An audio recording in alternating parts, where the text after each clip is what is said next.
Avec vous sur Sud Radio jusqu'à midi, Sylvie Metzeler, bonjour. Vous êtes la rédactrice en chef de 60 millions de consommateurs. Avec vous, on va parler des stars de l'été, les moustiques, le rosé et la mozzarella. Voilà, ce sont trois des sujets que vous traitez dans le numéro de 60 millions de consommateurs qui est en kiosque depuis jeudi dernier. Alors, il y a d'autres sujets évidemment fort intéressants sur les piscines, sur les pénuries.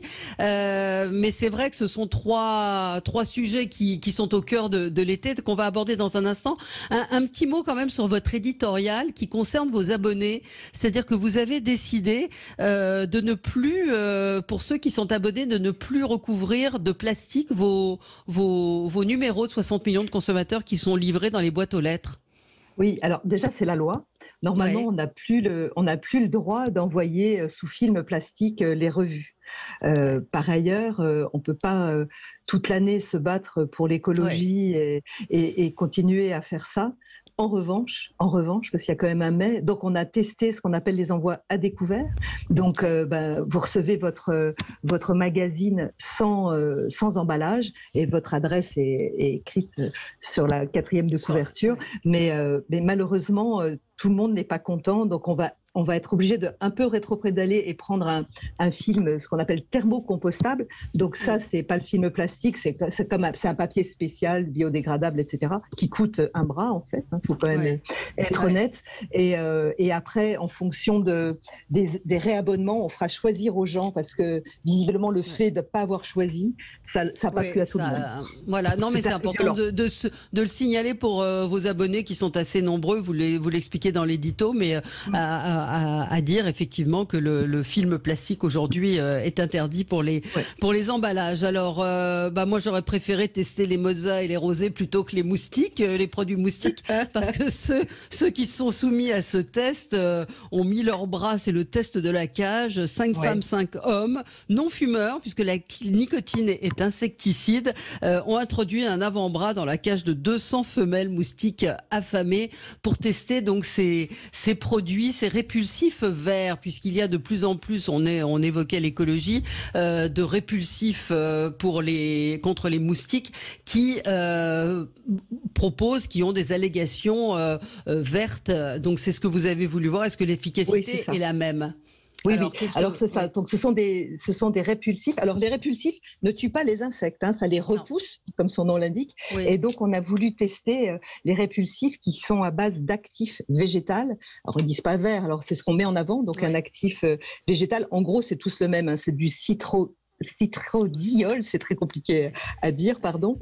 Et effectivement, donc il fallait qu'on teste. Alors on a mis en regard de produits conventionnels qui sont avec des actifs de synthèse et en termes de durée et d'efficacité, globalement, c'est à peu près la même chose. On a même de très très très bons résultats et surtout ces actifs-là ont quand même le mérite d'être un peu moins irritants, un peu moins invasifs que les autres. Oui, vous déplorez, on va pas évidemment tout dévoiler, le but c'est de donner envie à nos auditeurs d'aller découvrir cette enquête et ces tests que vous avez faits. Vous déplorez le fait qu'il y ait assez peu d'indications d'utilisation sur ces produits. Oui, c'est très compliqué et en plus où on les voit pas très bien, etc. Et surtout, il faut vraiment dire à vos auditeurs de bien regarder les notices ou ce qui est écrit sur le flacon parce que c'est très important en termes de durée et surtout pour les expositions qui peuvent être dangereuses parce que qui dit actif naturel dit pas non plus innocuité. Il peut avoir des dangers quand même et notamment sur les enfants, il y a des répulsifs qu'il faut pas utiliser, il faut pas en utiliser sur les bébés. Enfin voilà, il y a des tas de conseils et effectivement, on n'a pas, comme ce sont des produits qui ne sont pas soumis à la réglementation où tout doit être indiqué, tout n'est pas indiqué. Vous avez que le principe actif et les allergènes. Oui. Alors sur les promesses, des promesses tenues sur la durée de protection, mais des durées qui varient du simple au double, entre 4 à 8 heures. Tous les produits, vous le dites, offrent une protection équivalente ou supérieure à celle affichée, à l'exception de l'aérosol Marie-Rose, mais vous dites que effectivement, ça peut varier du simple au double. Oui, c'est ça. Alors le problème qu'on a aujourd'hui, c'est que on veut se protéger à la fois contre le moustique commun et le moustique tigre. Alors nos tests avaient vraiment été faits sur les deux types de moustiques. moustique, hein, comme ça. Et tigre les deux, et classique. ouais, tigre et moustique commun. Et en fait, ce qu'il faut savoir, c'est que le moustique commun, il pique plutôt de la nuit et le moustique tigre de jour. Donc, on a un peu tendance à vouloir se tartiner tout le temps. Or, vous n'avez pas le droit de vous mettre plus tous les 8 heures, tous les 4 heures. Donc, il faut bien regarder en fonction de l'endroit où vous allez être en vacances, si ce sont des endroits très exposés ou pas très exposés et adaptés en fonction. Oui, vous parlez également vous mettez en garde contre ceux qui annoncent des huiles essentielles qui sont extrêmement allergènes. Alors, il y a ça. Ouais. Oui, il y a le fait que ce soit allergène. Alors ça, bon, c'est indiqué, hein, parce que c'est obligé, les allergènes sont obligatoirement indiqués. Mais il faut savoir aussi que certaines huiles essentielles peuvent être photosensibilisantes. Ah oui, donc, avec les huiles essentielles d'agrumes notamment. Donc, comme vous vous protégez aussi pendant la journée et que vous mettez, voilà, vous allez aussi au soleil, il faut faire très attention à ne pas prendre ce type de produit qui est photosensibilisant. Vous pouvez vous retrouver avec des grosses taches, c'est quand même très fâcheux. Oui, s'il faut se protéger du soleil et des moustiques, c'est pas toujours évident. Donc vous avez ce test que vous avez fait. Vous avez également fait un test pour tout ce qui était diffuseur, ces prises. Alors là, faut être un petit peu plus vigilant. Oui, là, alors ça, c'est la partie insecticide, donc c'est ce qui tue les bestioles. Oui, alors nous, on déconseille toujours, surtout les prises, parce que les prises, ça diffuse en continu. Donc, vous pensez à vos poumons. Il faut penser aussi, si vous avez des animaux domestiques, c'est pas fameux pour eux non plus. Donc ça, vraiment, on les déconseille. Et pareil, hein, pour les pchites. Oui, les pchites, les aérosols, les sprays, tout ça, c'est... Voilà.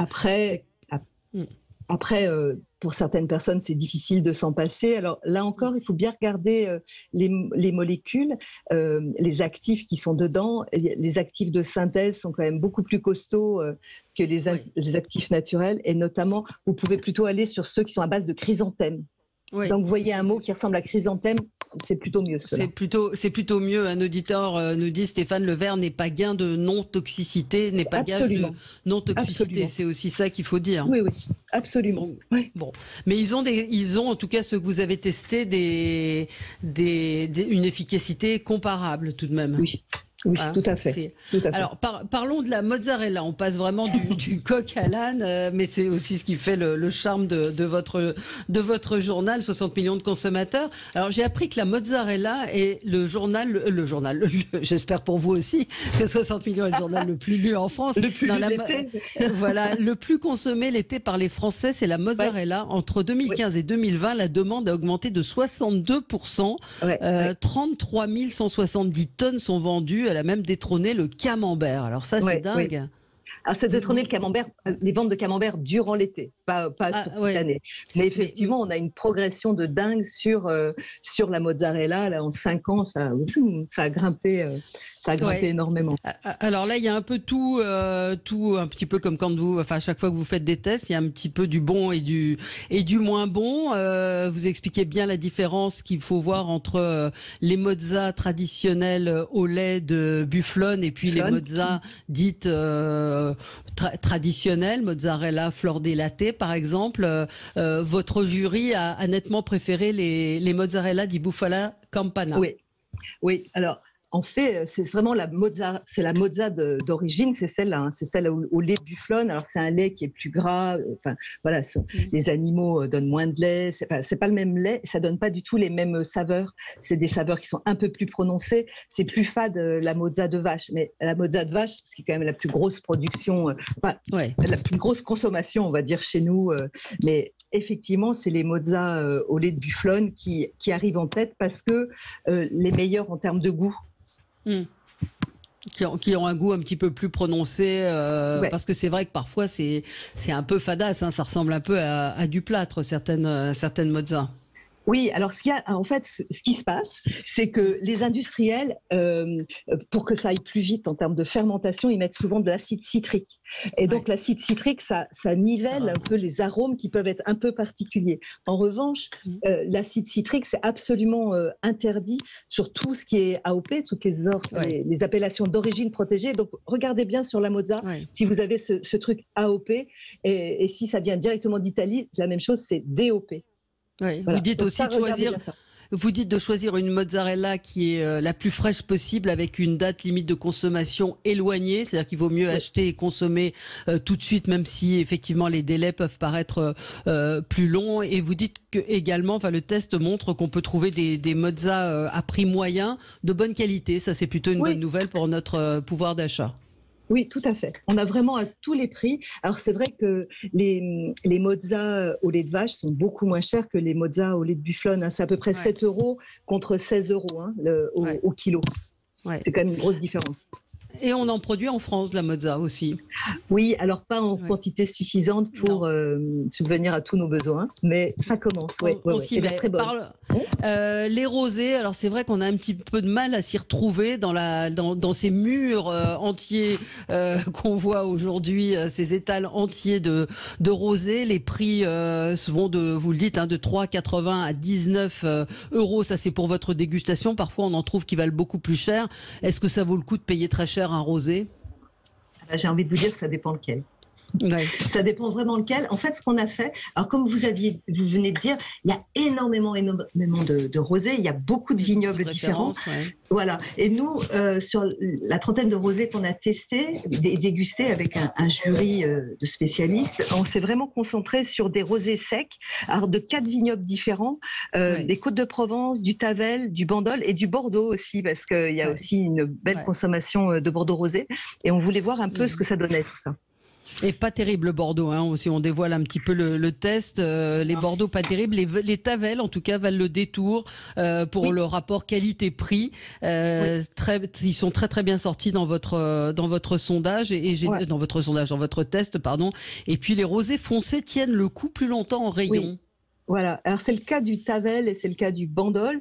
En fait, c'est ça qu'il faut retenir parce voilà, moi je suis pas une spécialiste mondiale du vin, vous l'aurez compris, c'est pas moi qui ai fait le test, mais en fait, ce que j'ai retenu, moi, le truc essentiel maintenant quand je vais chez le marchand ou au supermarché acheter comme tout le monde un petit rosé, c'est que les rosés clairs, donc c'est le cas du Côte de Provence ou du Bordeaux. Côte de Provence, oui, qui sont très clairs. Voilà, ils tiennent moins le coup que les rosés foncés.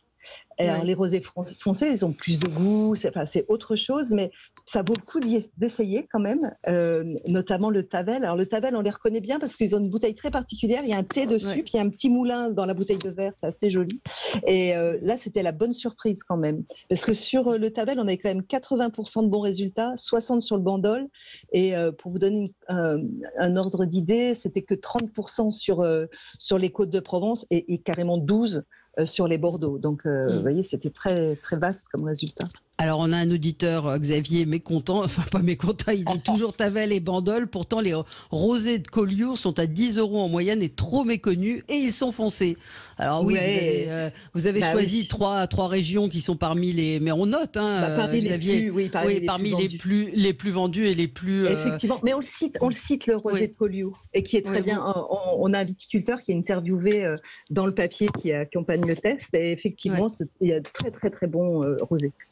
Rosé de Collioure donc et des très bons rapports qualité-prix, pas forcément obligé de mettre très très cher pour avoir un très bon rosé, d'autant qu'on met souvent des glaçons dedans, donc à lire également. Donc un numéro indispensable pour partir en vacances, évidemment les moustiques pour connaître le résultat des tests de 60 millions de consommateurs, les mozzarella les meilleurs pour l'été, et puis Côte de Provence, Tavel, Bandol et Collioure, les rosés les mieux notés. Sylvie Metzeler, merci à vous, très bon été, bon été, vous allez avoir du boulot. Vous regrettez qu'il n'y ait pas un ministre de la Consommation dans le gouvernement? Alors un maximum, oui, un maximum. Moi j'ai du mal à comprendre ça au moment où le pouvoir d'achat c'est quand même la préoccupation première des Français. Voilà, nous on est. Je suis d'accord avec vous. Écoutez, on fera remonter. Merci à vous, merci beaucoup, et on se retrouve nous dans un instant pour commenter l'actualité. À tout de suite.